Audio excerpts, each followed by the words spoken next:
और वहीं आज की तीसरी बड़ी खबर यह है कि बाड़मेर से टिकट नहीं मिलने से नाराज बीजेपी के दिग्गज नेता जसवंत सिंह कल पार्टी छोड़ सकते हैं। जसवंत सिंह की जगह बीजेपी ने कांग्रेस से आए कर्नल सोनाराम को बाड़मेर से टिकट दिया है। आज जसवंत ने कहा कि अब असली और नकली बीजेपी में लड़ाई चल रही है।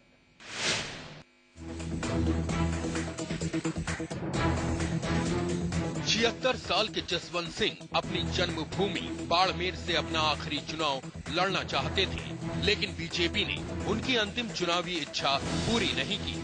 नतीजा ये कि जसवंत ने न सिर्फ बाड़मेर से बागी उम्मीदवार के तौर पर उतरने के संकेत दे दिए, बल्कि ये भी खुलकर कह दिया कि ये लड़ाई असली और नकली बीजेपी के बीच है। हमारे सामने चुनौती जो है वह असली बीजेपी और नकली बीजेपी के बीच है, और इस असली और नकली का जो अंतर है वह मैं निर्णय नहीं करूंगा, वह जनता ही निर्णय कर सकती है। जसवंत सिंह जोधपुर पहुंचे थे।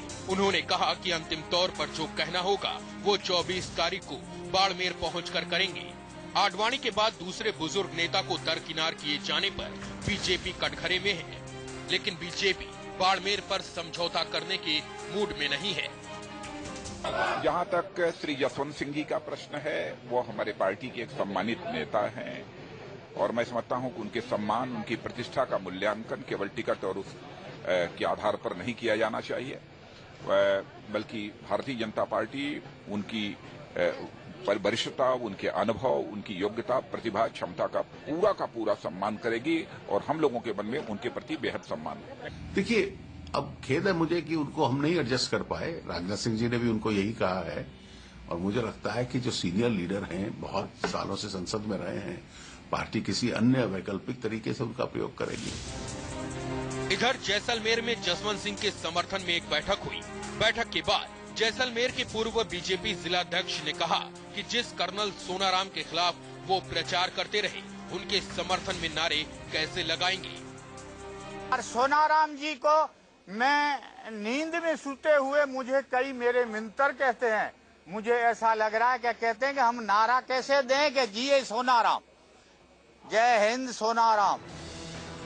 दरअसल राजस्थान की मुख्यमंत्री वसुंधरा राजे के कहने पर बीजेपी ने कर्नल सोनाराम को टिकट दिया।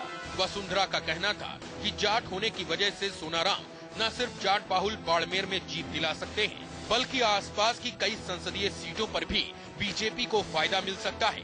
मगर ठाकुर नेता जसवंत सिंह के समर्थक दावा कर रहे हैं कि कम से कम 8 सीटों पर बीजेपी को नुकसान होने वाला है। मैं कह सकता हूं कि 8 तो ले ही बैठेंगे, बीकानेर से लेके और जालोर के बीच में 8 एमपीओ को शायद दाग लग जाएगा। 25 की हवा निकल जाएगी। 25 की तो हवा निकल ही जाएगी। जसवंत सिंह इसे अपनी हार और वसुंधरा के जीत के तौर पर देख रहे हैं, जबकि पार्टी बार बार ये संकेत दे रही है कि पार्टी के लिए उनके बेटे मानवेंद्र सिंह के लिए एक बड़ी योजना है, लेकिन जसवंत के बागी तेवर नरम नहीं पड़ रहे। जैसलमेर में सिकंदर शेख के साथ मोहम्मद अफसर, दिल्ली, इंडिया न्यूज।